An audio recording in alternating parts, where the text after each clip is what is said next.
Selamat pagi, selamat tahun baru. Puji Tuhan kita tidak bertemu 1 tahun. Saya terakhir berkhotbah tanggal 25 dan sekarang lagi adalah bertemu pada hari ini. Bersyukur kepada Tuhan. Saudara sekalian, Tuhan Yesus ada 2 kalimat yang saya bagikan di awal tahun ini dari Tuhan Yesus. Pertama, Tuhan Yesus berkata bukan dia yang salah atau bukan orang tuanya yang salah, tetapi supaya pekerjaan Allah dinyatakan di dalam dia. Pada waktu kita menjalani tahun ini, fokus kita adalah pekerjaan Allah harus dinyatakan di dalam kita dan melalui kita. Amin. Kita tidak bicara siapa yang benar, siapa yang salah, tidak bicara siapa yang berjasa, siapa yang merugikan, tidak bicara manusia, bicara pekerjaan Allah. Siapa yang menderita, siapa yang sukses, siapa yang lancar, siapa yang terganggu atau tidak lancar. Yang penting pekerjaan Allah. Kalimat yang kedua dikatakan di dalam konteks kebangkitan Lazarus. Tuhan Yesus berkata, jikalau engkau percaya, engkau akan melihat kemuliaan Tuhan. Jikalau kamu percaya, kamu akan melihat kemuliaan Tuhan. Mari kita bangkit berdiri bersama-sama. Setiap orang buka suara bersyukur. Hanya bersyukur saja. Berkat apa yang saudara terima sepanjang 2023 untuk hidupmu. Setiap orang buka suara, tidak ada yang diam. Mari kita buka suara bersyukur bersama-sama. Tuhan, kami mengucap syukur dan berterima kasih untuk setiap berkat firman yang Tuhan berikan kepada kami sepanjang tahun 2023. Begitu limpah sehingga kami boleh bagikan kepada jemaat Tuhan. Kami mengucap syukur untuk setiap kekuatan yang Tuhan berikan kepada kami dalam menjalankan semua tugas, baik di gereja, di sinode, di dalam keluarga, di dalam STT. Kami mengucap syukur ya Tuhan.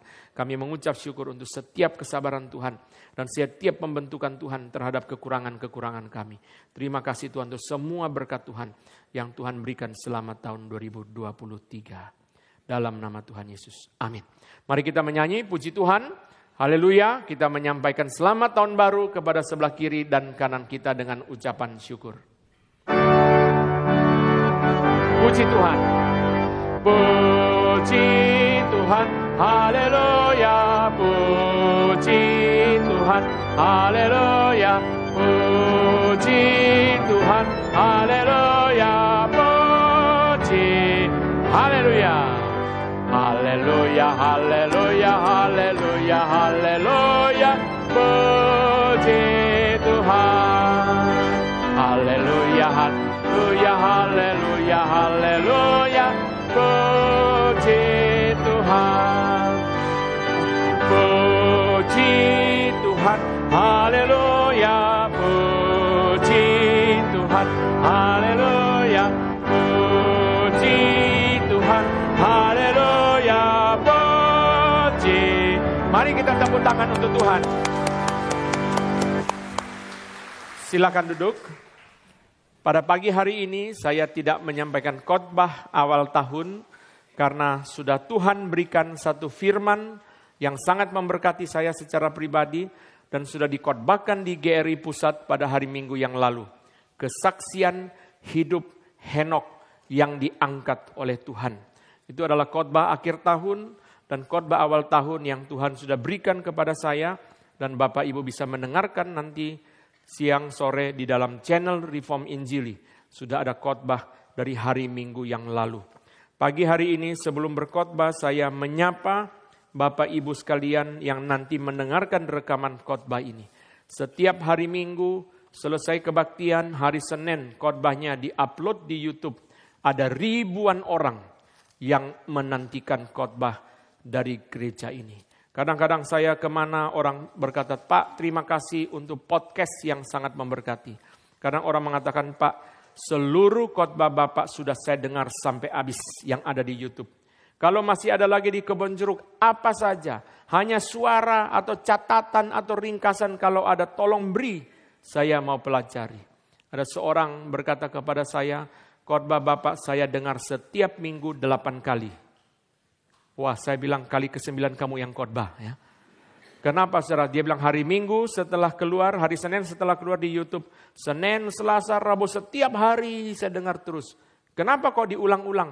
Karena yang baru belum ada. Dia menunggu yang baru belum ada. Ada orang tulis di Instagram, Pak, tanggal 25 mana rekamannya?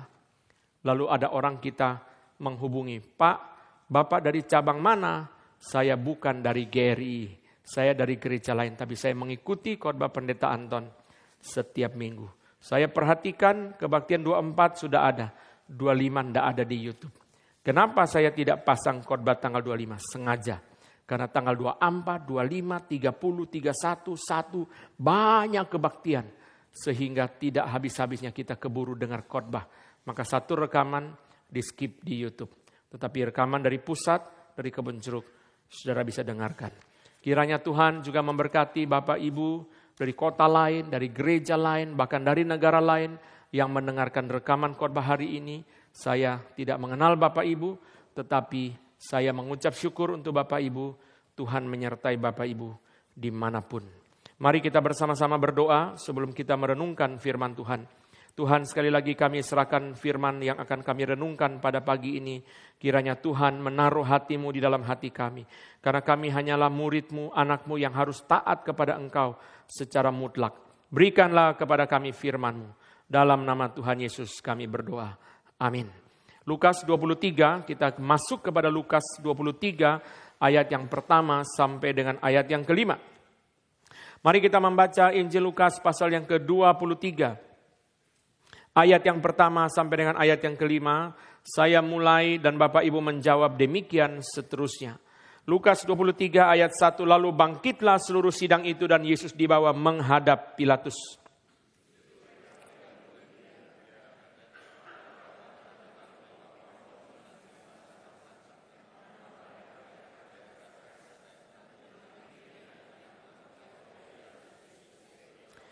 Pilatus bertanya kepadanya, engkaukah raja orang Yahudi? Jawab Yesus, engkau sendiri mengatakannya.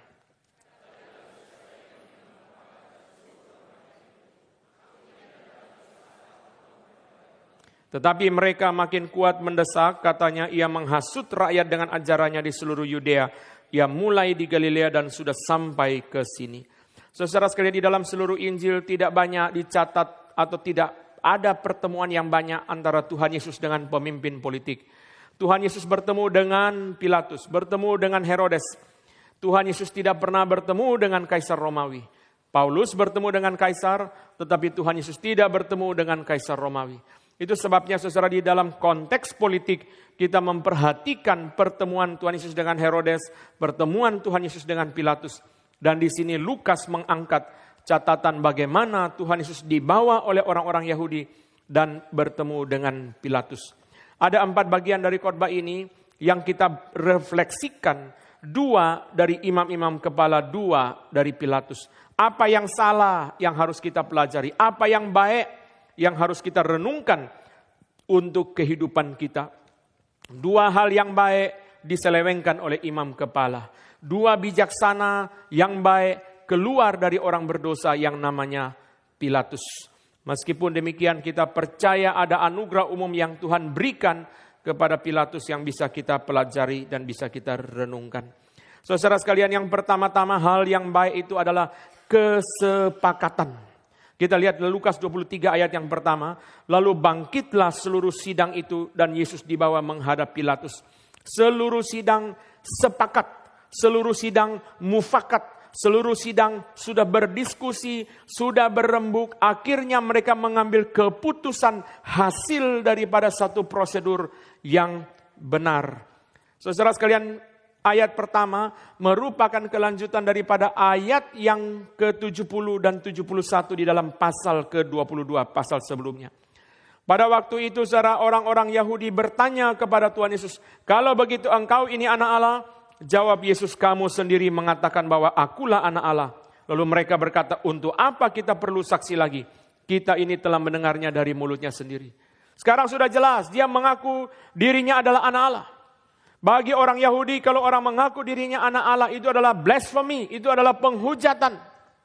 Mereka mempunyai doktrin Allah yang keliru, yaitu percaya satu Allah, satu pribadi. Mereka tidak mengenal satu Allah, 3 pribadi. Itu sebabnya ketika orang mengaku diri sebagai anak Allah, itu adalah blasphemy. Mereka tidak memprotes kalau orang mengaku diri sebagai Mesias, karena memang di dalam nubuat perjanjian lama ada kemungkinan itu. Kita tidak membahas ini. Saudara, seluruh sidang bangkit. Di dalam Markus 15 ayat pertama dicatat begini. Pagi-pagi benar, imam-imam kepala bersama tua-tua dan para ahli Taurat dan seluruh mahkamah agama sudah bulat mufakatnya. Sudah bulat mufakatnya. Loh, seperti istilah yang muncul di dalam sila keempat Pancasila, musyawarah untuk mufakat. Di dalam filsafat disebut sebagai demokrasi deliberatif. Demokrasi yang keluar dari hasil diskusi, hasil deliberasi, hasil banyak orang memberikan pertimbangan, lalu sampailah kita kepada satu keputusan yang merupakan hasil daripada kesepakatan. Di sini saudara perhatikan, hal baik yang diselewengkan itu apa? Prosedurnya benar, keputusannya salah. Kenapa prosedurnya benar? Karena Markus 15 ayat pertama berkata, imam kepala, tua-tua, ahli Taurat, seluruh mahkamah agama sudah bulat mufakatnya. Berarti secara prosedur pengambilan keputusan, semua komponen sudah dipanggil, semua komponen sudah memberikan masukan, semua komponen sudah sepakat, sudah bulat mufakatnya. Kesepakatan itu baik, prosedur itu benar, tetapi sayang keputusannya salah. Hal ini mengingatkan kepada kita bahwa hal yang baik dan benar itu bisa diselewengkan. Keputusan baik, prosedur baik, mereka bersama-sama berembuk, rembukan baik, berembukan itu baik. Musyawarah untuk mufakat, kita sama-sama memberikan masukan, sama-sama memberikan pertimbangan, itu kan baik. Prosedurnya benar, kesepakatannya baik, mufakatnya baik, musyawarahnya baik. Tetapi keputusannya salah. Saudara sekalian, keputusan yang salah itu terjadi bukan hanya pada Tuhan Yesus, tetapi pada Stefanus. Yang bagi orang di luar sana tidak mengerti pembunuhan Stefanus yang dilakukan oleh seluruh orang Yahudi. Tetapi orang di luar sana selalu menggunakan contoh Tuhan Yesus dan Sokrates sebagai contoh kegagalan daripada demokrasi. Cicero, orang filsuf dari Romawi, mengatakan, demokrasi kalau tidak hati-hati, seluruh penumpang kapal memberikan pendapat setuju mengangkat seorang yang tidak bisa membawa kapal. Akhirnya seluruh kapal tenggelam. Kenapa? Kapten kapal meninggal, mereka semua rapat. Usulkan seorang menjadi kapten kapal. Berikan suara terbanyak, lalu semua beri suara terbanyak. Pilih, akhirnya pilih seorang. Ternyata dia tidak bisa mengemudikan kapal. Dan mereka seluruhnya tenggelam. Saudara sekalian, kesepakatan tidak salah. Prosedur itu tidak salah, itu adalah hal-hal yang baik. Tetapi kita harus mengerti bahwa keputusan bisa salah. Arah bisa salah, motivasi bisa salah. Ini yang harus diwaspadai. Prosedur benar, kita pertahankan. Kesepakatan baik, kita usahakan. Tetapi motivasinya apa? Arahnya apa? Tujuannya apa? Isi keputusannya apa? Itu menjadi keputusan yang salah. Contoh yang paling ekstrim adalah orang-orang yang mengikuti ajaran sesat, lalu mereka bunuh diri bersama. Saudara, kalau tanya sama mereka, ada yang keberatan? Tidak ada. Semua sepakat? Sepakat. Semua mengerti? Mengerti. Semua setuju? Setuju. Setuju jual semua barang, setuju semua pindah ke kota itu, lalu sampai di dalam kota itu, saudara sekalian, mereka semua tinggal di situ, lalu pemimpinnya mengatakan, sekarang kita bunuh diri. Semua setuju? Setuju. Sepakat, prosedur, semua baik, tapi keputusannya salah. Ini yang kita pelajari, saudara, bagian pertama dari apa yang terjadi di antara para imam kepala. Mereka semua sepakat untuk menyerahkan Tuhan Yesus kepada Pilatus. Kenapa mereka menyerahkan Yesus kepada Pilatus? 3 alasan. 3 alasan. Pertama, orang Yahudi tidak punya kuasa untuk capital punishment, untuk menjatuhkan hukuman mati. Hukuman mati itu adalah milik daripada Pilatus. Itu sebabnya kalau mereka kepengen Yesus mati, mereka harus serahkan kepada Pilatus. Ini alasan pertama. Yang kedua, Pilatus dalam sejarah pernah menghentikan seorang nabi Samaria. Itu sebabnya imam kepala mempunyai harapan.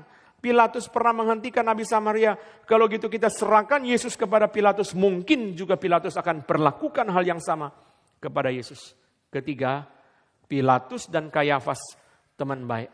Menurut Darrell Bock, Pilatus memberikan surat keputusan pengangkatan Kayafas sebagai imam besar dari pemerintah Romawi. Rupanya mengangkat imam besar di Bait Allah bukan ditentukan oleh orang Yahudi, ditentukan oleh pemerintah Romawi. Dan pemerintah Romawi memberi keputusan melalui Pilatus, surat keputusannya diserahkan kepada Kayafas 10 tahun menjadi imam besar. Itu sebabnya Kayafas dengan Pilatus hubungannya sangat baik, karena Pilatus yang memberi SK pengangkatan Kayafas menjadi imam besar. Dengan 3 ini, mereka mempunyai modal untuk membawa kasus Tuhan Yesus kepada Pilatus. Pertama, Pilatus yang mempunyai hak menjatuhkan hukuman mati. Kalau kamu bunuh Yesus sendiri, kamu kena pengadilan. Karena kamu tidak punya hak. Kedua, Pilatus pernah menghentikan Nabi Samaria. Dia pernah menghentikan seorang Nabi Samaria. Kalau begini kita bawa, siapa tahu Pilatus menghentikan Yesus. Ketiga, Pilatus dengan Kayafas, teman baik.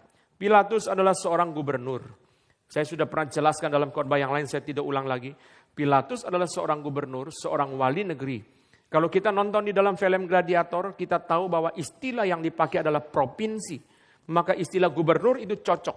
Tetapi Lukas pasal kedua memakai istilah wali negeri. Gubernur menjadi wakil dari pemerintah Romawi di provinsi Yudea dengan 2 tugas utama. Pertama, ekonomi. Kedua, hukum. Jadi saudara perhatikan ya, pemerintah itu isinya cuma 2. Ekonomi, hukum.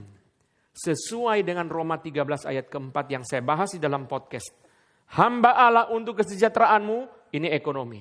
Hamba Allah untuk menjatuhkan murka Allah atas orang yang berbuat jahat, ini hukum. Cuma 2. Isinya pemerintah cuma 2. Sebagus-bagusnya pemerintah menegakkan hukum, tidak ada korupsi, tidak ada kriminal, semua aman. Tapi semua kelaparan, susah ya. Sebagus-bagusnya pemerintah, ekonominya maju, tetapi banyak kriminal, orang yang uang banyak, sukses karena memperoleh dari bisnis yang baik, saudara, lalu akhirnya kriminalnya meningkat. Biasanya tidak bisa dipisahkan karena stability is the first condition of economy. Saudara tanya ahli ekonomi manapun, dia akan memberitahu stabilitas adalah prinsip pertama dari ekonomi. Saya tidak membahas semua teori ini yang sangat panjang. Saudara sekalian, mereka membelenggu Yesus dan membawa kepada Pilatus. Itu adalah hasil keputusan, hasil kesepakatan.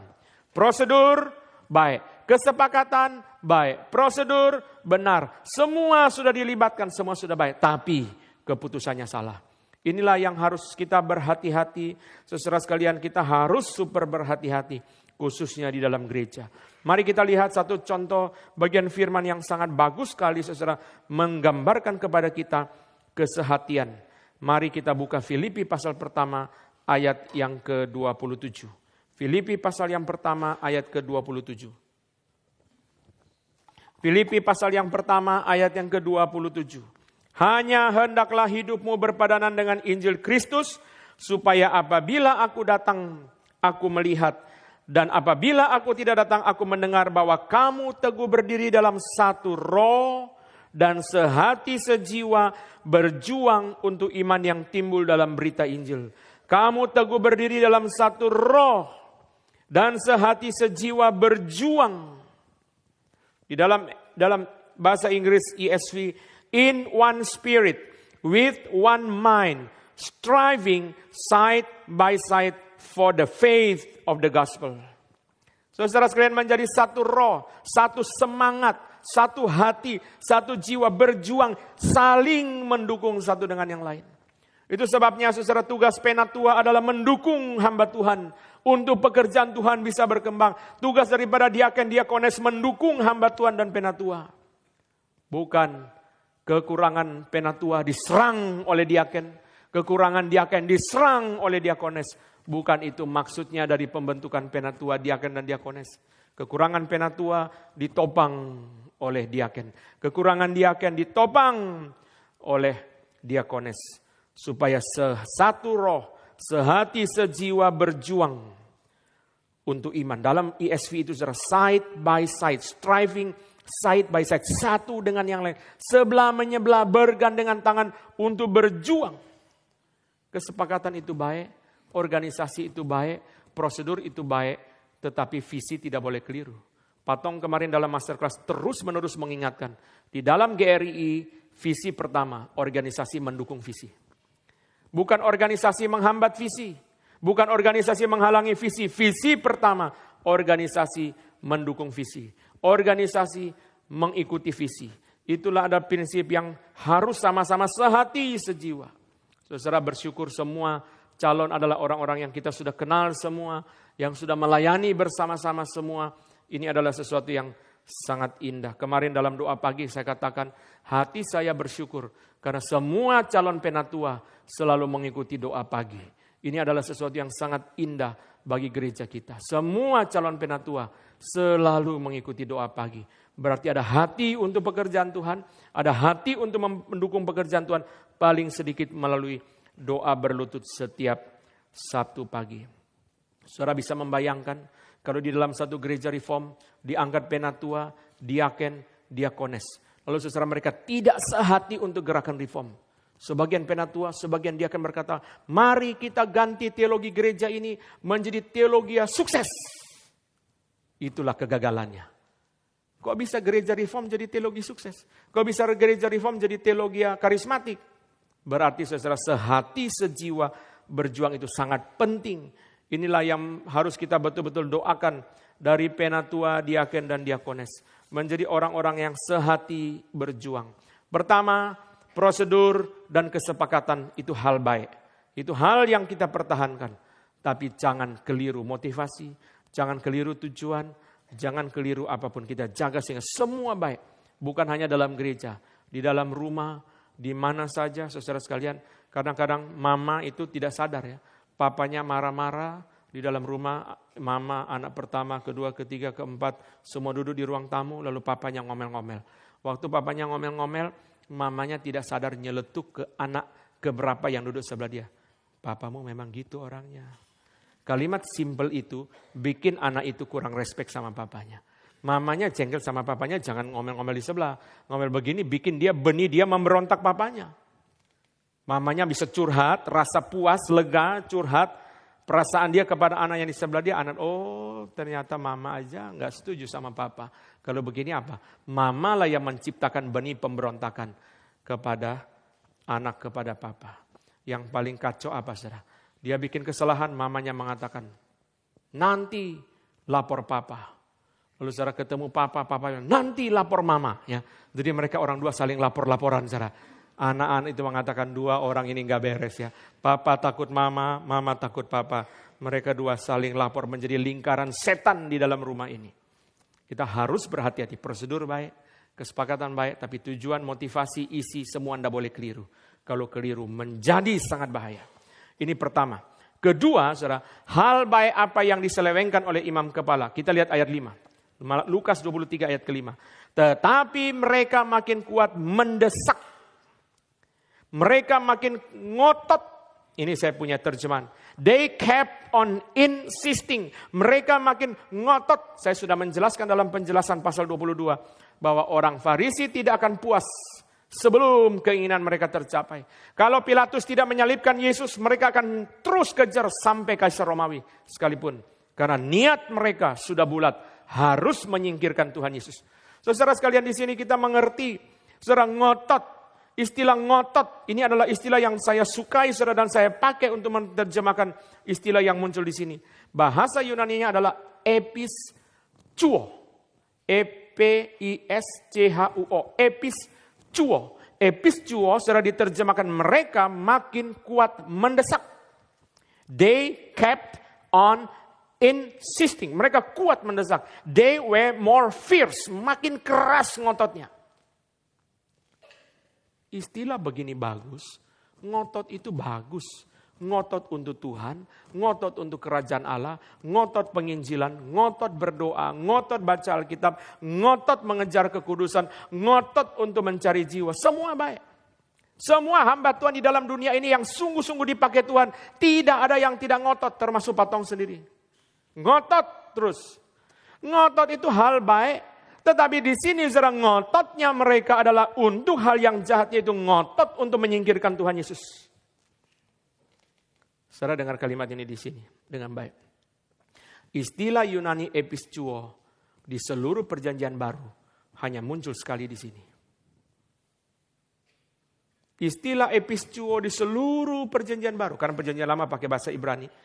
Bahasa Yunani mulai dari Matius 1 ayat 1 sampai Wahyu 22 ayat yang terakhir. Seluruh perjanjian baru. Istilah ini cuma muncul sekali di sini. Sayang 1000 sayang. Ngotot yang begitu baik. Ternyata dipakai untuk hal yang jahat. Istilah ini tidak dipakai ketika Paulus ngotot penginjilan. Istilah ini tidak dipakai ketika Petrus ngotot di dalam pelayanan. Saudara. Istilah ini hanya dipakai satu kali. Dan satu kalinya muncul untuk hal yang jelek. Yaitu ngotot untuk menyingkirkan Tuhan Yesus. Itu sama seperti di dalam gereja. Ada orang yang penginjilan tidak pernah ikut, penggembalaan tidak pernah tahu, pengajaran tidak mau terlibat. Apa saja tidak mau terlibat, apa saja tidak mau muncul. Selain hari Minggu datang, sisanya tidak mau muncul. Lalu tiba-tiba muncul, langsung ngotot mengkritik pengurus. Pengurus salahnya ini, pengurusnya tidak beres, ini. Loh, dia penginjilan tidak muncul, pengajaran tidak muncul, penggembalaan tidak muncul. Gak pernah ngotot untuk apapun, begitu muncul langsung ngotot untuk mengkritik pengurus. Pasti saudara rasa aneh. Aneh ya. Selama ini di mana? Selama ini kemana? Saudara, istilah begitu bagus, ngotot. Ngotot, saudara, begitu bagus istilah ini. Sayang munculnya di dalam tujuan yang salah. Pokoknya harus ngotot sampai Yesus out. Sebelum Yesus out, mereka tidak akan berhenti. Saudara, 3 alasan. Saudara dengar baik-baik, saya menjelaskan satu penjelasan secara logis di sini, saudara. Alasan dan tujuan berbeda. Pembedaan ini kadang hamba Tuhan pun tidak mengerti. Sehingga kadang-kadang saya dengarkan khotbah hamba Tuhan kacau antara alasan dan tujuan. Alasan itu berbeda dengan tujuan. Alasan itu di belakang, tujuan itu di depan. Jadi kita nggak boleh kacau. Kalau kita ditanya kenapa, itu berarti alasan. Jawabannya karena. Kalau kita ditanya tujuannya apa, itu berarti tujuan di depan. Jawabannya supaya, agar, untuk, itu adalah tujuan. Jangan kacau antara alasan dan tujuan. Saya beri contoh yang paling simpel untuk saudara mengerti pembedaan ini. Mengapa saya makan? Ini alasannya. Karena lapar. Lapar adalah latar belakang saya makan. Untuk apa makan? Supaya kenyang. Kenyang adalah tujuan saya makan. Jadi saudara kita lihat lapar itu di belakang. Mengapa makan? Supaya kenyang. Ini kacau ya. Mengapa makan? Supaya kenyang. Itu kacau. Tidak bisa membedakan antara alasan dan tujuan. Alasan apa? Mereka membawa Yesus kepada Pilatus. Mereka terganggu. Orang Farisi, imam kepala terganggu. Karena mereka menganggap Tuhan Yesus mengganggu mereka dalam 3 hal. Pertama, Tuhan Yesus mengganggu mereka di dalam dompet mereka. Tadi kita sudah dengar bahwa imam kepala diangkat oleh pemerintah Romawi. Sehingga untuk menduduki jabatan imam kepala dia harus menyuap sangat banyak kepada pemerintah Romawi.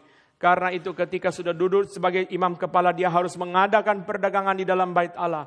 Burung merpati dijual di dalam bait Allah. 1 burung merpati 22 kali lipat harganya dari luar bait Allah. Mengapa begitu mahal? Dia ambil keuntungan yang banyak untuk kasih ke imam kepala. Supaya membayar kembali kerugian selama proses pemilihan dia sebagai imam kepala. Saudara sekalian, pertama dompet mereka diganggu. Mereka merasa dompet mereka diganggu karena perdagangan di bait Allah yang mendatangkan keuntungan yang banyak bagi orang Farisi diserang oleh Tuhan Yesus. Itu bukan perdagangan, itu adalah pemerasan, itu adalah pemalakan. Mana bisa rakyat begitu menderita diperas oleh orang-orang Farisi, oleh imam kepala dan sebagainya. Ini pertama. Kedua, mereka merasa terganggu karena tradisi mereka diserang oleh Tuhan Yesus. Tradisi mereka, Yesus berkata adat istiadatmu tidak setia kepada perjanjian lama. Adat istiadatmu tidak setia kepada firman Tuhan. Mereka mentafsirkan perjanjian lama dengan tafsiran mereka sendiri yang tidak setia kepada Alkitab. Itu sebabnya Tuhan Yesus menyerang adat istiadat mereka, tradisi mereka. Orang Yahudi berkata kalau Yesus tidak disingkirkan, lama-lama ajaran Yahudi habis disikat sama dia. Dia harus disingkirkan. Ketiga, pertama dompet, kedua tradisi, ketiga muka. Tuhan Yesus kalau mengkritik orang Farisi langsung di depan orang. Kok begitu ya? Kan orang dipermalukan dong. Saudara perhatikan baik-baik ya. Perhatikan baik-baik. Saudara mengerti penjelasan ini. Kenapa Yesus banyak mengkritik orang Farisi di depan banyak orang? Karena yang paling utama dikritik oleh Tuhan Yesus adalah kemunafikan. Kemunafikan berarti depan dan belakang beda. Itu sebabnya Yesus bongkar, perlihatkan yang di belakang, diangkat maju ke depan. Karena kemunafikan yang paling banyak dikritik oleh Tuhan Yesus kepada orang Farisi adalah kemunafikan.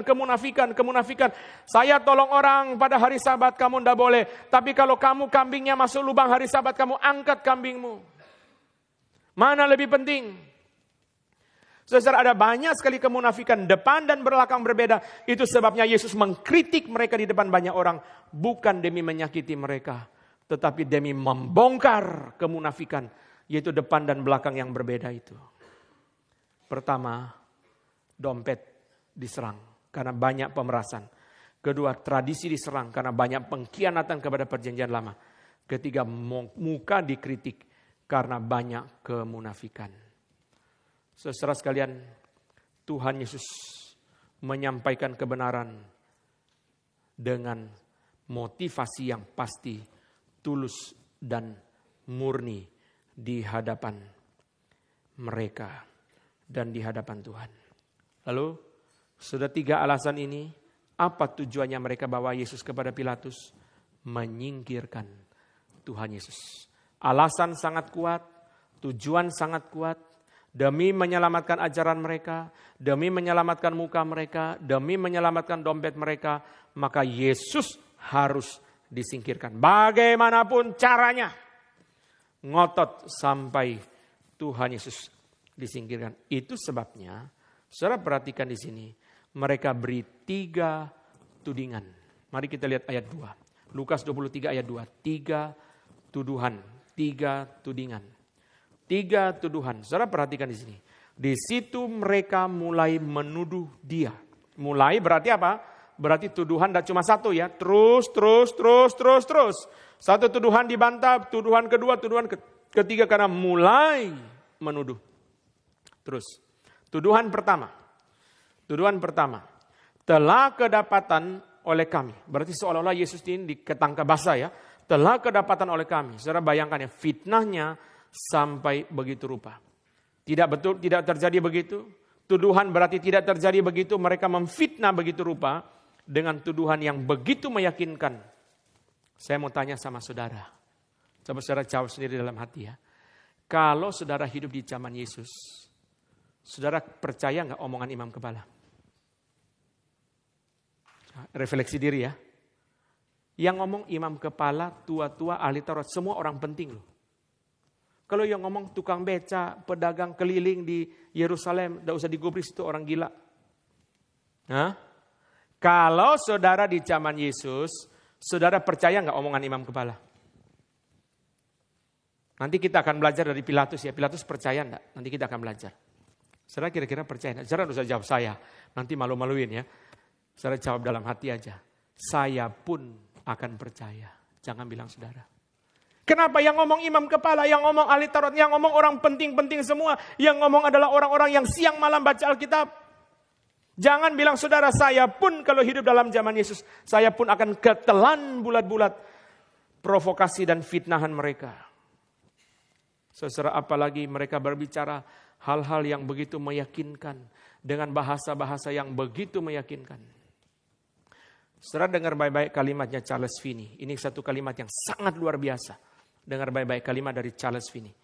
Dengar baik-baik. Charles Finney mengatakan kebenaran dengan tujuan menyakiti itu fitnah. Saudara belum pernah dengar kalimat ini seumur hidup. Saya pun baru pertama tahu dari Charles Finney. Saya ulang kalimat ini. Mengatakan kebenaran dengan tujuan menyakiti itu fitnah. Mengatakan kebenaran harus, Tapi tujuannya hanya boleh untuk mengasihi, untuk membangun. Gak boleh tujuannya menyakiti. Mengatakan kebenaran dengan tujuan menyakiti, itu fitnah, kata Charles Finney. Iya ya. Kita pikir mengatakan kebenaran, saya gak salah loh, saya ngomong kebenaran. Memang betul, Yesus ngaku raja kok. Dia sendiri setuju, dia sendiri dia bilang dia anak Allah. Mengatakan kebenaran, orang Farisi mengatakan kebenaran. Nanti kita lihat ada bagian yang fitnah ya, saya belum bahas itu. Kan dia sendiri mengaku dia anak Allah, kan dia sendiri setuju. Kan dia bilang sama Pilatus, aku dilahirkan sebagai raja. Mengatakan kebenaran dengan tujuan menyakiti, kata Charles Finney, itu fitnah. Kita hanya diizinkan mengatakan kebenaran dengan tujuan kasih. Kita hanya diizinkan mengatakan kebenaran dengan tujuan untuk membangun. Tidak boleh ada tujuan yang lain. Saudara, mereka mengatakan kebenaran. Supaya apa? Oh, mereka puji Yesus, engkau guru yang jujur. Tidak cari muka, tidak takut siapapun. Apa saja yang kau katakan jujur. Kami sangat kagum kepadamu. Terus selanjutnya apa? Boleh bayar pajak gak? Kalau Yesus bilang gak boleh, serahkan kepada Romawi. Yesus bilang boleh, berantem sama orang Yahudi. Jadi saudara, puji bagus ya. Tapi selanjutnya, kalimat selanjutnya itu apa? Tuduhan berikutnya. Ini pertama ya, yang saudara perhatikan. Mengatakan kebenaran dengan tujuan menyakiti itu fitnah. Kedua, saudara perhatikan kedua. Ini semua pelajaran yang sangat mahal yang kita terima dari penderitaan Yesus. Kedua, provokasi selalu memiliki irisan kepentingan. Provokasi selalu memiliki irisan kepentingan. Waktu mereka datang kepada Pilatus, pasti bicara pajak, pasti bicara jabatan raja.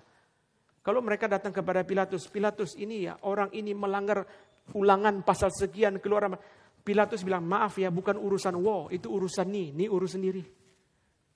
Pilatus tidak tertarik. Saudara pergi ke orang Singapura, saudara bilang sama orang Singapura, saya kasih tahu ya, 3 capres Indonesia, ada 1, ada 2, ada 3 koruptor. Dia bilang, saya nggak tertarik. Kalau saudara bilang sama orang Singapura, BMli korupsi, langsung dia tertarik. Saudara. Provokasi selalu ada irisan kepentingan.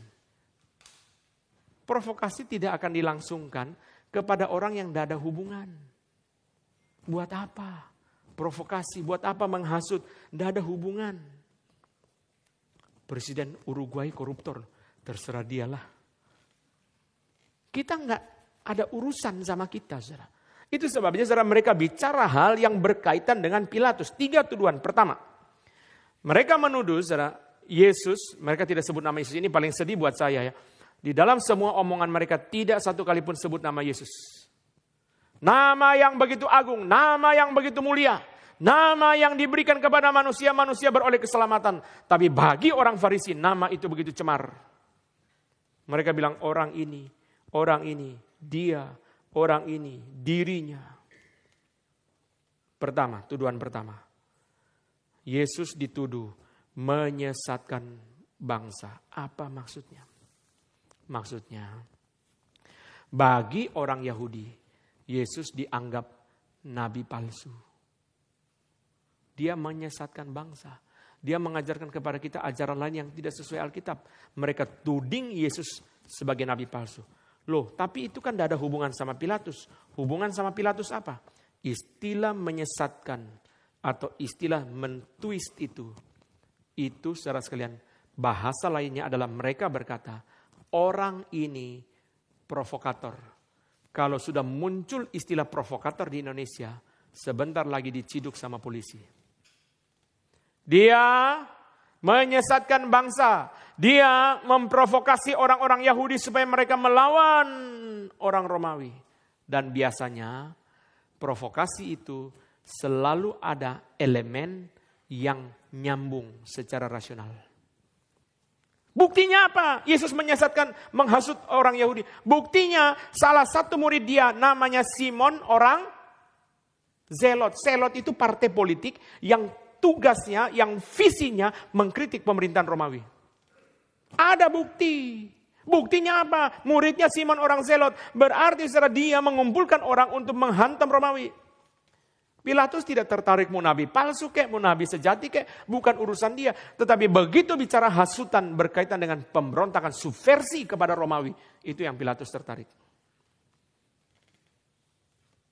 Pertama,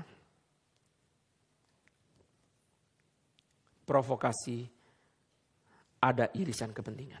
Sekarang kita lihat tuduhan yang pertama. Menyesatkan bangsa dianggap sebagai menghasut. Tuduhan yang kedua, Tuhan Yesus dituding melarang membayar pajak. Ini benar enggak? Yesus pernah enggak melarang membayar pajak? Ini fitnah. 2 kali jelas-jelas Tuhan Yesus mendukung pembayaran pajak. Pertama, Tuhan Yesus berkata, kembalikanlah milik Kaisar kepada Kaisar. Ini pertama. Kedua, Tuhan Yesus suruh Petrus tangkap ikan. Di mulutnya ikan ada dirham. Bayarlah itu kepada pajak. Supaya jangan jadi batu sandungan. 2 kali. Ini fitnah. Orang kalau sudah benci, fitnah itu adalah anak kandung kebencian. Sekali lagi dengar kalimat ini. Fitnah adalah anak kandung kebencian. Semua. Fitnah adalah anak kandung kebencian. Orang kalau sudah benci, untuk melangkah kepada fitnah sangat gampang. Dia sudah benci sama bapak itu. Dia ketemu bapak itu di gereja. Bapak itu berpapasan sama seorang gadis. Berpapasan. Langsung keluar fitnah diedarkan di gereja. Dia bertatapan. Loh, berpapasan sama bertatapan beda. Yang terjadi berpapasan ditwist menjadi bertatapan. Lalu nanti kalimat ini beredar. Sampai orang lain, oh mereka tatap-tatapan lama. Lalu sampai orang terakhir, bukan lagi berpapasan, bukan lagi bertatapan, berciuman. Saudara lihat ya. Tambah lama, tambah jauh terus. Kenapa? Fitnah adalah anak kandung kebencian. Itu sebabnya saya pelajari, saya tidak ceramah politik hari ini, saudara. Kenapa, saudara, polarisasi dalam politik identitas itu ada orang tanya di internet ya, Pak jelasin mengenai politik identitas. Kenapa polarisasi politik identitas itu menguat di dalam politik kita sejak 2014? Karena salah satu penyebab, saudara dengar baik-baik, karena AI. Orang nonton video YouTube yang maki kubu lawan. Selesai nonton video selanjutnya udah ada nggak? Sudah muncul video selanjutnya. Yang kasih siapa? AI. AI memperparah polarisasi politik di masyarakat. Dia nonton satu video maki-maki, video selanjutnya sudah siap. Ketiga, keempat, terus ikut. Semakin lama semakin benci. AI memperparah polarisasi. Seorang tua di waktu zaman pandemi dikasih nonton itu YouTube kebaktian salah satu cabang GRI di TV. Lalu saudara dia kan nggak ngerti. Oma duduk saja, ikut saja di TV itu ngomong apa, duduk berdiri, Oma ikut aja ya. Sudah siaran kebaktian dulu waktu pandemi. Dari saat teduh terus selesai. Terus sampai selesai. Nah itu di YouTube itu ada autoplayingnya. Autoplayingnya lupa dimatiin. Selesai GRII, langsung sama YouTube dipindah ke kebaktian karismatik. Selesai itu dia protes sama anaknya. Kenapa Pak Tama undang pendeta karismatik khotbah di gereja dia? Loh, kok Oma bilang begitu? Iya, tadi habis Pak Tama khotbah, yang khotbah pendeta karismatik.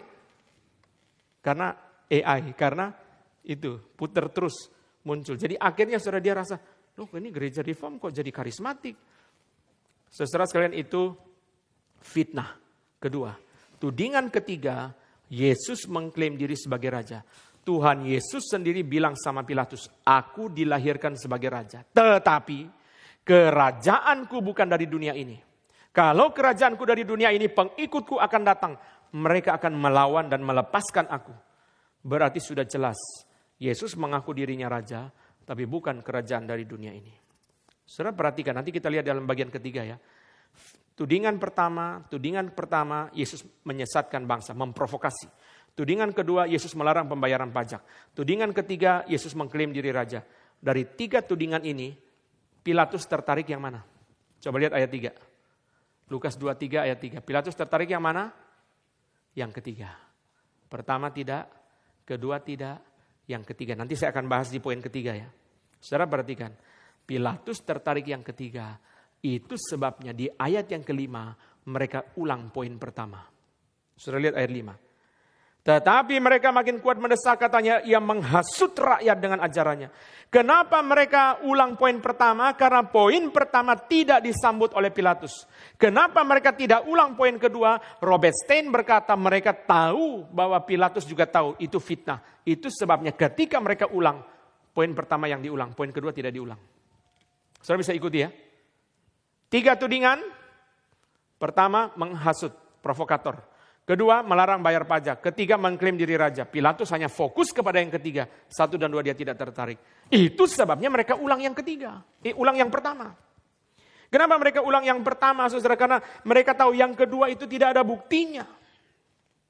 Saudara, kita kembali kepada tema pembicaraan kita. Saudara, hal baik yang diselewengkan oleh orang Yahudi adalah ngototnya. Kengototan mereka ngotot untuk hal yang jelek. Harusnya orang itu ngotot untuk hal yang baik. Janganlah hendaknya kerajinanmu kendor. Biarlah rohmu menyala-nyala dan layanilah Tuhan. Roma 12 ayat 11. Ngotot untuk kerajaan Allah. Ngotot untuk gerakan reform. Ngotot untuk penginjilan. Ngotot untuk doa. Kemarin doa berlutut 4 jam. Ngotot untuk memberitakan firman. Ngotot untuk baca Alkitab. Ngotot untuk berdoa. Ngotot itu baik. Tapi jangan diselewengkan untuk hal yang jahat.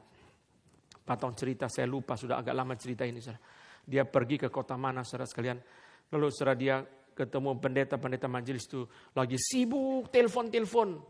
Karena saya lupa ya, pendeta atau majelisnya itu ada kasus apa, perzinahan atau apa. Lalu saudara mereka telepon ke Hong Kong, telepon ke, saya lupa kalau tidak salah di Manila ya. Telepon ke Malaysia, telepon ke Singapura, telepon ke Taiwan. Terus beritahu, orang ini berzina. Patutlah, kalian ya, dia berzina, kalian telepon semua orang kasih tahu. Kalian punya sibuk untuk memberitahu orang dosa dia. Lebih sibuk dari kalian penginjilan. Lebih sibuk dari kalian ngotot memberitahu orang tentang Yesus. Buat apa? Terus semua orang harus diberitahu akan dosa dia. Buat apa? Lebih baik telepon orang beritahu Yesus juru selamat. Ngotot itu baik. Tapi jangan yang salah. Jangan yang tidak benar. Tujuannya, motivasinya. Isinya seperti dikatakan oleh William Carey, harapkan perkara besar dari Allah, lakukan perkara besar untuk Allah. Harapkan perkara besar dari Allah, itu doa. Lakukan perkara besar untuk Allah, itu ngotot. Harapkanlah perkara besar dari Allah, doa. Dan lakukan perkara besar untuk Allah. 3, bagian ketiga, kita lihat ayat ketiga. Setelah 2 hal baik yang diselewengkan, kita lihat kepekaan atau bijaksana Pilatus. Pilatus bijaksana. Bijaksana Pilatus. Saya skip 1 bagian, saudara. Saudara perhatikan ayat ketiga. Pilatus bertanya kepadanya, engkaukah raja orang Yahudi? Pilatus selektif di dalam menerima informasi. Jadi kita ini jangan lebih jelek dari Pilatus ya. Orang memfitnah pasanganmu, langsung kamu telan bulat-bulat. Langsung kamu pulang, pasanganmu pulang, langsung kamu marah-marah. Sudah selingkuh masih senyum. Loh, siapa yang selingkuh mah? Coba lihat, pura-pura Anda tahu ya. Terus ribut ya.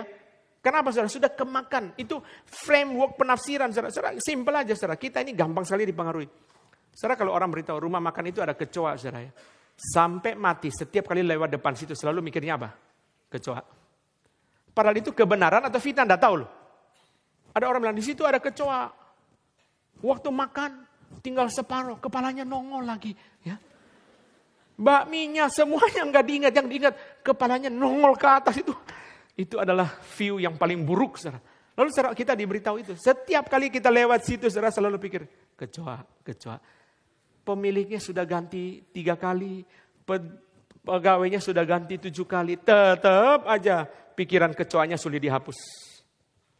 Kasihan sekali saudara. Itu sebabnya biasanya orang tutup, rebranding itu dalam ekonomi, dalam bisnis ya, rebranding apa segala saudara. Kenapa saudara? Karena kalau enggak kecoa terus muncul. Kalau sudah begitu saya jadi pengusaha sekaligus bikin namanya rumah makan kecoa ya.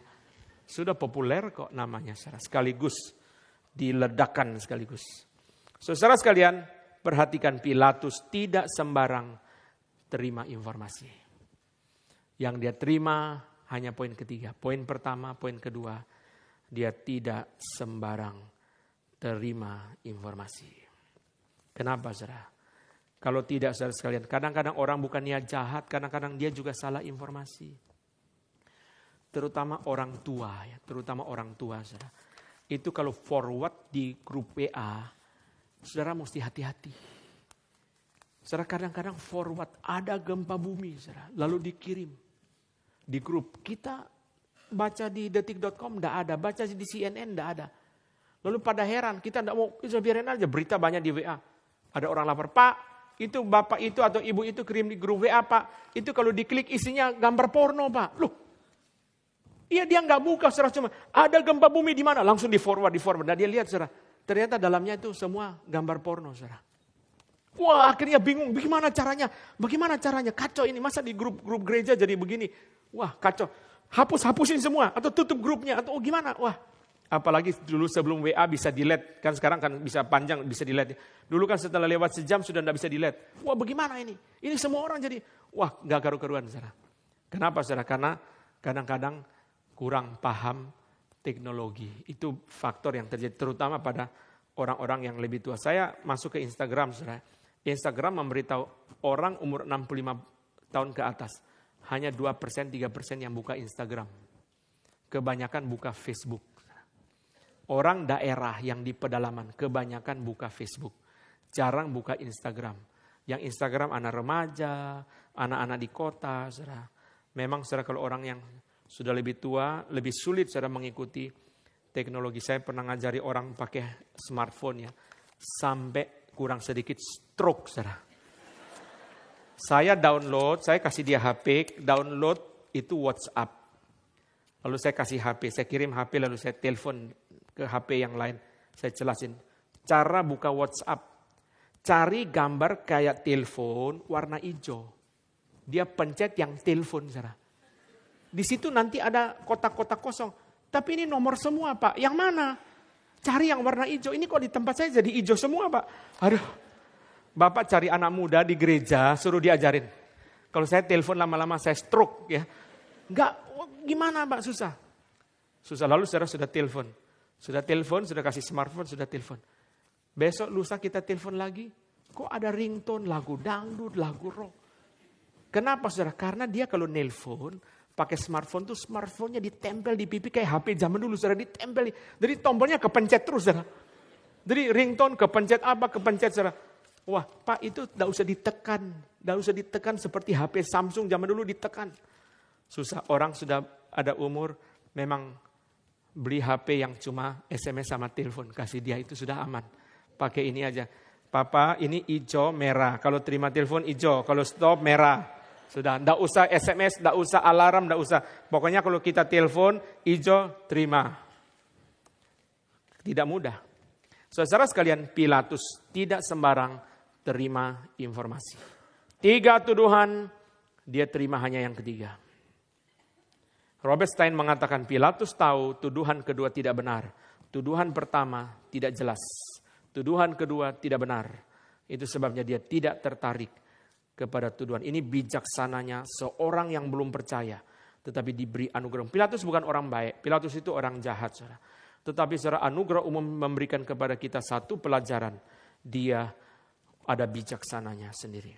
Saudara perhatikan 4 sikap Maria di dalam menerima informasi. 4 ini menjadi berkat buat kita. Pertama, Maria menerima firman, menerima perkataan para gembala, dia renungkan dalam hati, dia doakan. Ini pertama. Setelah para gembala cerita semua, Maria simpan dalam hati dan renungkan. Dia tidak bicara kepada siapapun. Ada informasi-informasi tertentu hanya untuk saudara taruh dalam hati, saudara taruh dalam pikiran, saudara taruh dalam doa. Sekali lagi, ya. Ada informasi-informasi yang sampai di telinga kita untuk kita taruh di dalam hati, taruh di dalam pikiran, dan taruh dalam doa. Pikiran berarti kita mikir, kok bisa gitu ya, kok bisa ya. Taruh dalam hati berarti kasihan ya, lalu kita bawa di mulut kita, doakan. Ini pertama.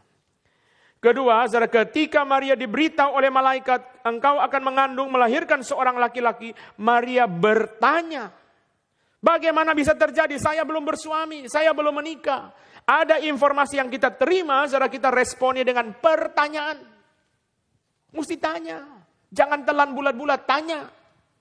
Tanya itu saudara bukan berarti kita meragukan, bukan berarti kita mengkritik, bukan berarti kita memprotes. Tanya supaya kita jelas. Seorang manajer bilang sama anak buahnya, kamu ke bank ya? Siap Pak, siap laksanakan. Terus dia tanya sampai di bank dia bingung. Saya disuruh ke bank mau ngapain ya? Mau pijit kepala bank atau mau ngapain? Kamu ke bank mau ngapain? Mesti tanya. Maaf Pak, ke bank mau ngapain? Mesti tanya. Pergi ambil buku cek, pergi ambil apa saudara? Mesti tanya. Tanya bukan karena memprotes, tanya bukan karena mengkritik. Tanya karena kita ingin kepengen lebih jelas. Mana sih yang betul? Ketiga, Maria menerima informasi ketika dia memuji Tuhan. Setelah dia mengunjungi Elizabeth, Elizabeth berkata, berbahagialah ia yang percaya sebab apa yang dikatakan kepadanya dari Tuhan terlaksana. Lalu kata Maria, jiwaku memuliakan Tuhan. Setelah menerima informasi yang ketiga, saudara, dia memuji Tuhan. Dia mengembalikan kemuliaan kepada Tuhan. Ini yang ketiga. Pertama, Maria menerima informasi. Dia simpan dalam hati, taruh dalam pikiran, dia bawa dalam doa. Kedua, Maria setelah menerima informasi, dia bertanya. Ketiga, Maria setelah menerima informasi, dia memuji Tuhan. Keempat, Maria setelah menerima informasi, dia taat. Dia berkata kepada malaikat, aku ini hambamu. Terjadilah padaku menurut perkataanmu. Aku ini hamba Tuhan. Apa yang Tuhan mau saya taati. Yesus berkata, kamu belum mengerti sekarang, nanti kamu mengerti. Taat dulu. Kamu belum mengerti sekarang, kamu harus taat dulu, nanti kamu mengerti. 4 dari Maria. Terima informasi, simpan dalam hati, renungkan, doakan. Terima informasi, bertanya. Terima informasi, memuji Tuhan. Terima informasi, taati. Kelima, dari orang Majus. Tanggal 25 saya sudah khotbahkan, orang Majus sangat polos.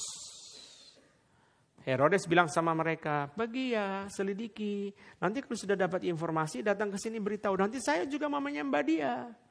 Kalau bukan malaikat membimbing orang Majus, mereka bulat-bulat sudah kembali ke Herodes, memberitahu siapa Yesus dan akhirnya Yesus dibunuh. Malaikat berkata, jangan kembali kepada Herodes. Berarti orang Majus dibimbing secara rohani untuk menolak perkataan. Informasi diberi kepada mereka, ada bimbingan rohani. Berarti apa saudara? Berarti setelah terima informasi kita mesti mikir, mesti merenung, mesti doakan. Bukan kita mau menolak saudara, jangan sampai kita salah. Saudara perhatikan kalimat ini dengan baik saudara. Setiap informasi yang kita terima, setiap informasi yang kita setujui, kita taati. Sikap kita apapun harus kita pertanggungjawabkan kepada Tuhan. Setuju juga harus bertanggung jawab, tidak setuju juga harus bertanggung jawab. Tidak boleh sembarangan. Apalagi dalam tahun politik ini. Tahun politik saudara, kita akan terima banyak sekali informasi saban hari. Segala rupa informasi itu datang. Kita harus doa Tuhan. Kami seperti orang Majus, kami polos Tuhan. Jangan kami ditipu oleh Herodes. Tuhan bimbing kami, kalau memang itu tidak benar jangan kami terima. Mari kita baca Amsal. Amsal pasal ke-14. Ini ayat hafalan kita, tetapi saya tidak keburu pelan-pelan mengajak saudara menghafal. Kita baca 3 kali saja. Amsal 14 ayat 15. 1, 2, 3. Orang yang tak berpengalaman percaya kepada setiap perkataan, tetapi orang bijak memperhatikan langkahnya. Sekali lagi. Orang yang tak berpengalaman percaya kepada setiap perkataan, tetapi orang bijak memperhatikan langkahnya. Orang naif, orang tak berpengalaman, orang sederhana, itu terjemahan bahasa Inggris. Lack of critical thinking. Seperti anak kecil ya. Kalau kita bilang, jangan ke situ loh, ada naga. Langsung dia ketakutan, dia percaya aja ada naga. Banyak orang dewasa mentalnya seperti anak kecil. Omongan langsung ditelan bulat-bulat. Charles Bridge berkata, saudara dengar kalimat ini. Charles Bridge berkata, hanya firman Tuhan yang harus ditelan bulat-bulat. Amin? Amin? Hanya firman. Hanya firman yang kita terima dengan iman, kita taati. Sisanya, firman Tuhan berkata, ujilah apa yang berkenan kepada Tuhan. Ujilah segala sesuatu dan peganglah yang baik. Mari kita baca lagi. Amsal 14:15. 1, 2, 3. Orang yang tak berpengalaman percaya kepada setiap perkataan, tetapi orang bijak memperhatikan langkahnya. Sekali lagi, orang yang tak berpengalaman percaya kepada setiap perkataan, tetapi orang bijak memperhatikan langkahnya. Tidak sembarang terima, berhati-hati terima informasi. Saya baca analisis ekonomi. Kenapa kok orang terlalu berani invest sehingga akhirnya banyak bank kesulitan dan seterusnya? Secara simple, karena ada yang mereka pegang. Salah satu yang biasa mereka pegang, insider information, orang dalam beritahu, hati-hati atau apa, oh cabut pindah ke sana. Atau analisis dari bank sentral, dan banyak sekali saudara. Memang kalau tidak percaya sama sekali juga aneh. Orang aneh tidak percaya kepada perkataan apapun. Nah ini tambahan ya. Orang aneh tidak percaya kepada perkataan apapun. Tidak bisa. Kita harus ada saatnya percaya. Tapi orang bijak mengerti mana yang dia percaya, mana yang dia tidak percaya. Ini adalah terjemahan atau kelanjutan daripada ayat ini. Saudara sekalian, bukan sembarangan terima, bukan juga sembarangan tolak. Di dalam pemikiran filsafat itu ada dua istilah yang dipakai saudara. Blind affirmation, blind negation. Terima bulat-bulat buta, tolak bulat-bulat buta. Juga tidak boleh. Sama ya kalau anak gadis didekati seorang pria harus sama. Jadi setiap gadis yang belum punya pacar ingat dua istilah ini. Jangan blind affirmation, jangan blind rejection. Jangan buta terima, ternyata buaya. Jangan tolak, ternyata malaikat. Karena pokoknya tolak saja, pokoknya terima saja. Hanya firman yang kita terima bulat-bulat. Hanya firman. Saudara, saya belajar dari Patong ya. Bagaimana menimbang. Patong dari pelajaran yang saya terima dari Patong saudara. 4 sumber kita menimbang. 4 sumber kita menimbang. Pertama, firman Tuhan. Pertama, firman Tuhan. Kedua, akal sehat. Ketiga, kepekaan rohani. Keempat, pengalaman. Kenapa banyak anak muda lebih gampang ketipu? Kurang pengalaman. Orang tua lebih jarang ketipu, bukan karena gak bisa ditipu, sudah banyak ketipu. 17 kali ditipu, kali ke-18 masih mau ditipu lagi? Gak mau. Anak muda langsung percaya, wah ada bisnis ini, ada bisnis itu. Langsung gampang. Firman Allah, pertama. Yang kedua, akal sehat. Suamimu selingkuh sama siapa? Sama mbak-mbak yang jaga toko di Paraguay. Enggak mungkin lah. Paraguay di mana emang? Aneh ya, tidak masuk akal, akal sehat. Ketiga, kepekaan rohani. Orang yang cinta Tuhan diberi kepekaan rohani. Ini orang jahat loh, hati-hati. Keempat, pengalaman. Pengalaman. 4 ini menjadi tembok yang menjaga kita berhati-hati terhadap segala informasi. Pertama, firman Tuhan. Kedua, akal sehat. Ketiga, kepekaan rohani. Keempat, pengalaman. Firman Tuhan, akal sehat, kepekaan rohani, pengalaman. Semua. Firman Tuhan, akal sehat, kepekaan rohani, pengalaman. 4 ini. Kadang-kadang, seraya, kadang-kadang, tidak selalu betul. Kadang-kadang istri ada kepekaan rohani. Omongan dia kita tidak bisa nangkap. Tapi kita tidak taat sama dia, akhirnya kita kena. Makanya Profesor Philip Graham Ryken dalam Global Convention, kalimat dia yang paling menggerakkan berkati saya. Istri yang takut akan Tuhan harus didengarkan. Istri kadang-kadang pikiran dia sederhana. Kadang-kadang dia rasa, kok aneh ya Pak orang itu ya. Saya kok lihat orang itu aneh ya.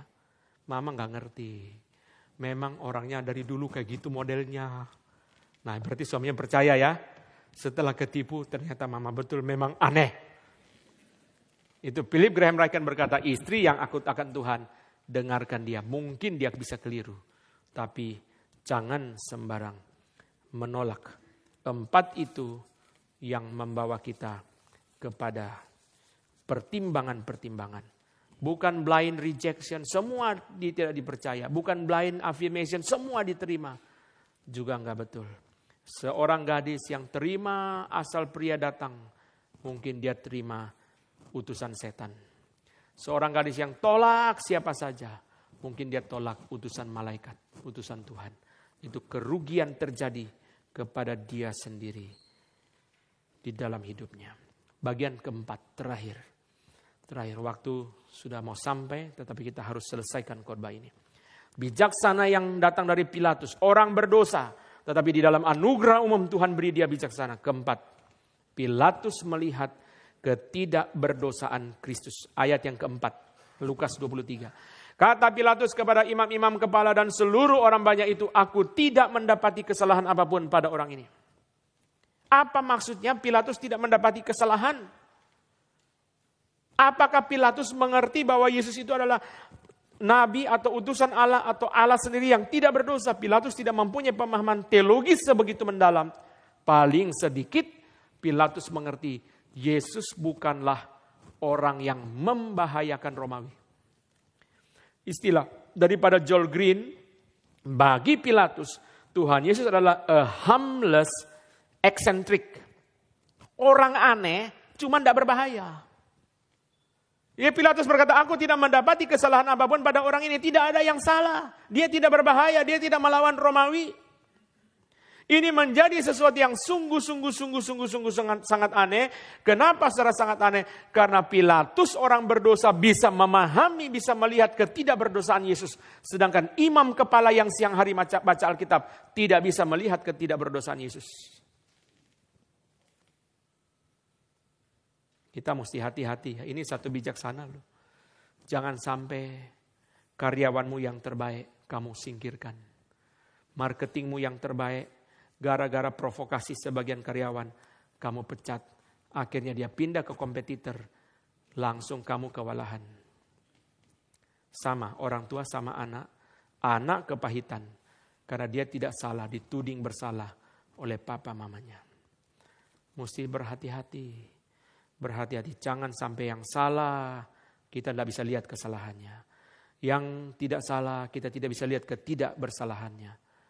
Bijaksana itu sudah membutuhkan satu kepekaan untuk menimbang mana yang salah, mana yang benar. Mesti super hati-hati. Satu cerita yang sangat menyedihkan di internet, ya. Satu ilustrasi, saya kira ini mungkin tidak terjadi, tapi satu ilustrasi yang sangat menyentuh hati. Seorang suami pagi-pagi dia bersihkan bodi mobil, dia lap itu ya, bodi mobil. Lalu setelah dia lihat, dia lap bodi mobil, anak perempuan dia masih kecil, umur berapa, 3-4 tahun, lihat papanya lap mobil, dia juga ikut secara di sisi sebelahnya dan juga ikut lap. Papanya lihat anaknya ikut-ikut ke situ, papanya datang karena anak itu lap, bukan pakai kain, dia pegang batu. Papanya emosi, wah ini mobil saya begitu jaga, berat sedikit aja saya kit sampai bersih. Kok dia pakai batu gores-gores mobil? Papanya marah, datang langsung pukul tangan anak itu. Gak tahu pakai kayu atau pakai apa. Sampai akhirnya tangan anak itu kesakitan. Dibawa ke rumah sakit, lalu secara dokter memberitahu. Ada yang rusak di tangannya sehingga 5 jarinya tidak bisa gerak. Wah, papanya begitu kaget. Papanya langsung menangis. Lalu setelah anak itu juga menangis, lalu anak itu tanya sama papanya, Papa, kapankah jari-jariku bisa bergerak? Papanya tidak bisa jawab, dia nangis, lalu dia pulang ke rumah, dia tendang mobil itu. Dia begitu marah, dia pukul dirinya. Lalu dia akhirnya sudah capek, dia duduk di sisi di mana anak itu scratch mobil itu. Lalu dia sudah capek, sudah pukul kepala, dia duduk, dia buka mata, dia lihat sisi mobil yang di scratch anak itu. Ternyata di situ ada tulisan Love, Dad. Aku sayang Papa. Setelah dia tambah hancur, ternyata yang dia scratch di mobil itu adalah dia menyatakan cintanya dengan cara yang salah, dengan cara yang jelek, tetapi dia sayang kepada Papa. Papanya pulang, tapi tangan anak itu sudah tidak bisa kembali lagi. Karena keliru. Saudara, hati-hati. Mari kita belajar dari bijaksana Pilatus. Jangan sampai keliru melihat orang yang tidak bersalah kita gempur seperti orang yang sangat bersalah. Orang yang bersalah kita rangkul, kita terima seperti orang yang baik-baik. Akhirnya kita keliru. Pilatus bisa melihat ketidakbersalahan Kristus. Imam-imam kepala tidak bisa lihat. Kita harus mengakhiri khotbah ini, tetapi bagian yang saya tidak boleh lewatkan, Yohanes 8, sangat memberkati.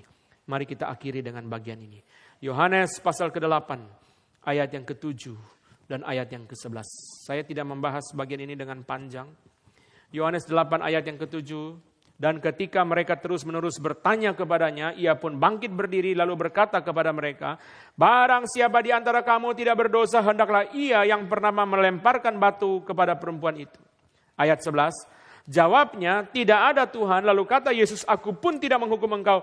Pergilah dan jangan berbuat dosa lagi mulai dari sekarang. Mereka datang secara dengan tujuan supaya Yesus menyetujui untuk melemparkan perempuan yang ketangkap basah berzina itu dengan batu. Kita tidak bahas panjang lebar cerita ini, saudara sudah tahu. Tapi saudara lihat kalimat Yesus, barang siapa di antara kamu yang tidak berdosa, hendaklah yang pertama melemparkan batu kepada perempuan itu. Silakan. Kalau memang menurut hukum Musa harus dilempar dengan batu, silakan. Cuma yang tidak berdosa silakan lempar duluan. Artinya apa kalimat ini? Artinya yang paling berhak melempar duluan perempuan ini Tuhan Yesus. Sebab dia tidak berdosa. Maka Yesus berkata, aku pun tidak menghukum engkau. Yang paling berhak melempar perempuan ini Tuhan Yesus. Tapi Tuhan Yesus mengampuni.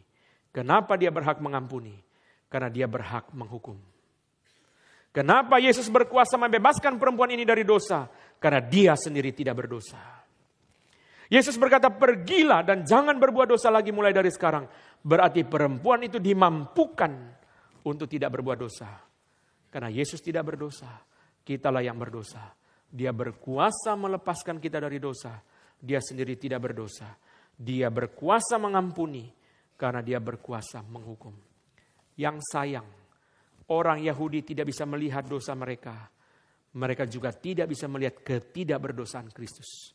Ini kegagalan rohani pada mereka. Orang Farisi tidak bisa melihat Yesus tidak berdosa. Pilatus bisa melihat. Orang Farisi tidak bisa melihat mereka berdosa. Yesus melihat mereka berdosa. Mereka tidak merasa diri bersalah. Mereka merasa diri benar. Mereka merasa diri mampu untuk melempar perempuan itu. Silakan. Kalau kamu tidak berdosa, silakan. Namanya berzina di mana-mana 2 orang. Kenapa yang di bawah cuma 1? Filipianse bilang, satunya lagi orang Farisi. Setelah dia berzina, dia tangkap perempuan itu sendiri. Dia bawa kepada Yesus. Mari kita bangkit berdiri. Kita masuk ke dalam doa. Tuhan, kami bersyukur untuk firman-Mu. Biarlah hal yang keliru kami perbaiki. Hal yang bijaksana kami turuti. Supaya kami menjadi orang-orang yang berkenan kepada Tuhan. Kami bersyukur dari penderitaan Yesus yang begitu pahit. Kami mempunyai pelajaran-pelajaran rohani yang begitu berharga. Supaya kami tidak mengulang kesalahan orang-orang Farisi. Dan kami belajar dari Pilatus, sekalipun dia orang berdosa, Tuhan beri dia anugerah umum. Sehingga ada bijaksana-bijaksana yang baik, yang boleh kami terima. Terima kasih untuk firman Tuhan pada pagi hari ini. Dalam nama Tuhan Yesus kami berdoa. Amin. Aku percaya kepada Allah, Bapa yang Maha Kuasa, Halik langit dan bumi, kepada Yesus Kristus, anaknya yang tunggal Tuhan kita, yang dikandung dari Roh Kudus, lahir dari anak darah Maria, yang menderita sengsara di bawah pemerintahan Pontius Pilatus, disalibkan, mati dan dikuburkan, turun ke dalam kerajaan maut. Pada hari yang ketiga, bangkit pula dari antara orang mati, naik ke sorga, duduk di sebelah kanan Allah, Bapa yang Maha Kuasa. Dan dari sana ia akan datang untuk menghakimi orang yang hidup dan yang mati. Aku percaya kepada Roh Kudus, gereja yang kudus dan am, persekutuan orang kudus, pengampunan dosa, kebangkitan tubuh, dan hidup yang kekal. Amin. Silakan duduk. Kita mengucap syukur kepada Tuhan.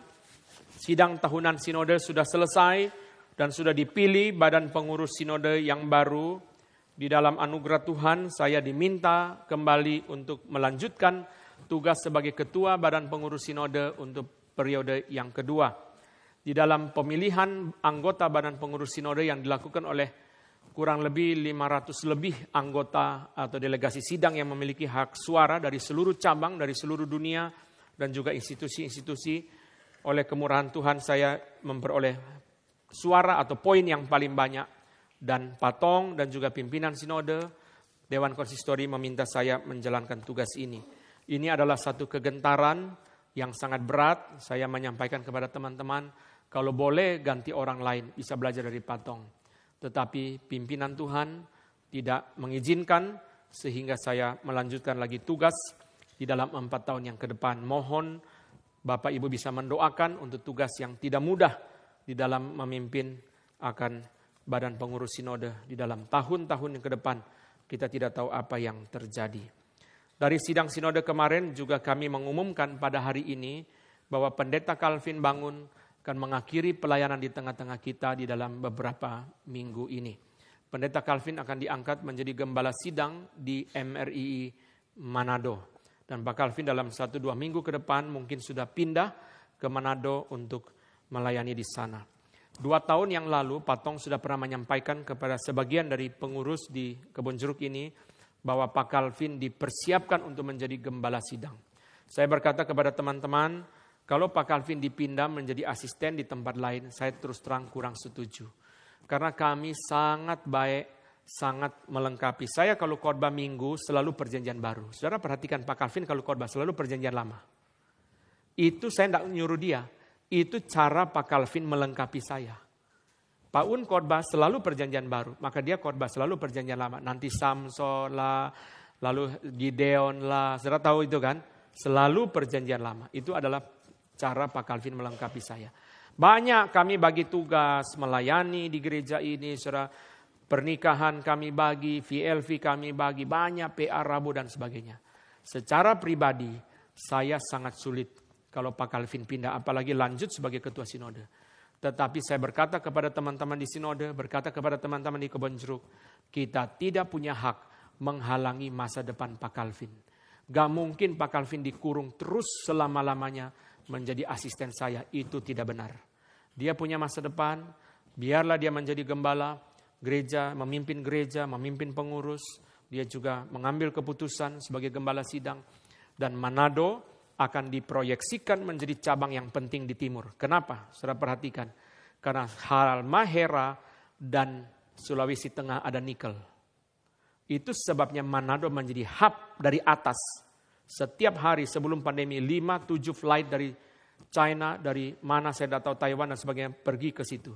Karena nikel ada di Halmahera Selatan kalau saya tidak salah, dan juga ada di Sulawesi Tengah. Semua masuk dari Manado.